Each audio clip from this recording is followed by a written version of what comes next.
Hey everyone, you're tuned in to Live with Necee. I am your host, Opal Bailey. And today I have with me Robyn Sturgen, who is a co-founder of Fuel 21 Ministries and an author of a book called Covenant Love. Hey, Robyn. Hello. How are you doing today?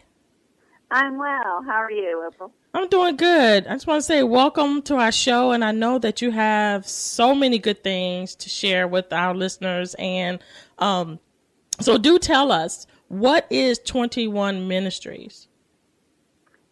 Well, Fuel 21, it originally started a few years ago as with Shiloh House of Hope, which was a non-residential counseling program for troubled teens and their families. I have been a high school math teacher for almost 20 years, and within my first 5 years of teaching high school, I had a student that took his own life, and it impacted me to where I didn't recognize the signs. It was very unsuspected. And I began to wonder how many others are sitting there silently crying out, and we're just kind of missing the cry. And so I began to seek the Lord and what to do and how to better help in that area. And he led me to starting Teen Girl Retreat. And the first couple of weekend retreats that we held, some of the girls just really opened up with different things going on in their lives and just realized, even at such a young age, how much healing they needed already. As you know, John 10:10 tells us, the thief comes to steal, kill, and destroy. And even at an early age, but Christ came to give us abundant life. And so from that birth, ministry and counseling with teenagers and their families. But recently, within the past couple of years, just really praying about it and asking the Lord the direction, what he wanted with it, with the ministry and the name, and it was his. You know, I was just laying it out there. Lord, what do you want? What avenue do you want to take this? And in praying about the name, I've heard several times when I asked the Lord, what is it you want me to do? I would just keep hearing, feed my sheep, feed my sheep. Just like he told Peter, do you love me? Yes, feed my sheep. And so from that came Fuel 21, fuel not only for igniting the heart in his love, but also in the feeding, and the 21 from John chapter 21, verse 17. And so it's ministry to share the love of Christ and the healing that he provides, and giving that hope to others that are in a battle and just need some extra support. What are some of the ages that the ministry reaches out to? It was originally teenagers, but I'm sure you've seen as well, the attack is getting younger and younger. And we notice a lot of times when upper teenagers, when they head off to college, they're out of high school, they feel like they're in this transition. Okay, now what direction is my life to take? So it's a wide range. The vision, what we would like to plan and begin soon is training with the younger ones and after-school programs, helping them with their schooling, and also teaching them just to pray and seek the Lord and give their prayer requests to him and trusting him. But then working with other ages through the counseling program as well, and just trying to help bring that healing, restoration, but also reconciliation in the families. There's such an attack on families.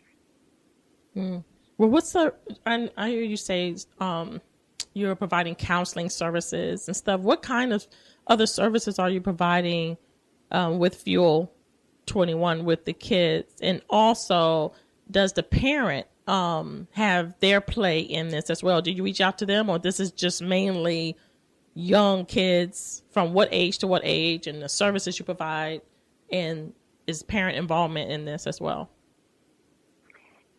If there is a parent there in the picture, yes, we absolutely want to get the parent involved as well. And that is with classes, parenting classes, holding that with them, as well as having them come in and just working through differences and how to even help their teen when they're going through different things, different strategies to maybe help a situation rather than make it worse. Ages, we really don't have a limit. We've had some come to us 8 years old that are battling different things at that age, and parents are seeking help. And so it's pretty open. Of course, through 18, we really want to get the parent, guardian, whatever the situation is, involved as well. After 18, of course, they're kind of on their own, but always we want to try to keep the family unit together and bring reconciliation where it's needed. What kind of the battles that you see the kids dealing with that you have to face yourself or have to help them get through what they're going through? A number of them need healing from abuse. A big epidemic now, especially in the past few years, that is rising, not just in our area, but across the nation, is the drug addiction and the heroin, particularly, that use. In the past 7 years, in the Mid-Atlantic, the drug abuse of heroin has increased over 200%. And they just keep getting younger, but we're also seeing a lot more depression, suicide attempts, cutting, a number of things in those areas. And there are a number of students or teens, children, that have lost a parent and just dealing with the healing and the trauma of that, because that's very traumatic at an early age. What is your everyday, like a normal day for you? I know that the situation that you're dealing with, these are troubled kids, and things are going on in their life, and some of them are, like you mentioned, abused, or they're recovering or coming from out of an abusive situation or drug use, or they're dealing with constant, depression and chronic depression and various struggles and battles that they're dealing with. But what kind of treatment would you provide for a child who is dealing with depression?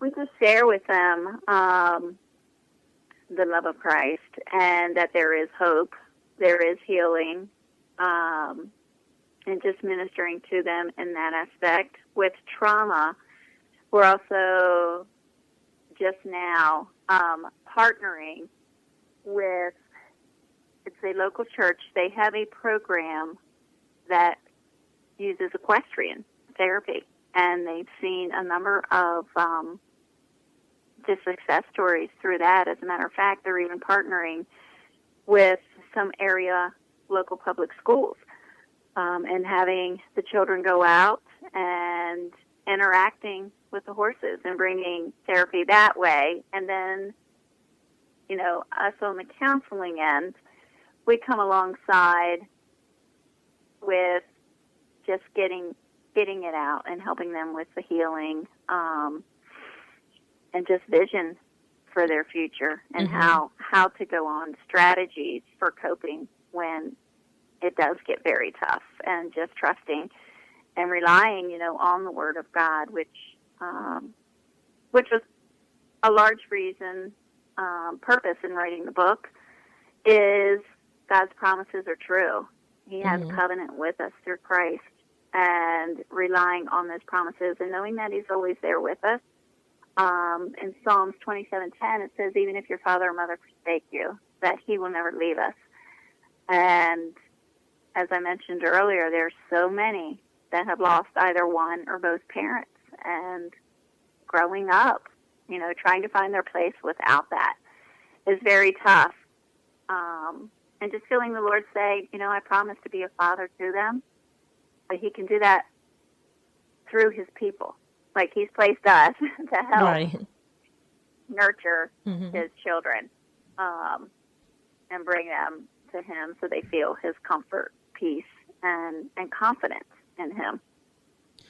When you come across someone or a young child or what age they may be, what is the first thing that you do? Do they have to, and what kind of way do they, are they enrolled? Is this like a school that they're going to come in? Is it a living facility where the child comes and live with you and y'all work through different stages of their life that way? Or do the child go home if they have a home, or the foster home?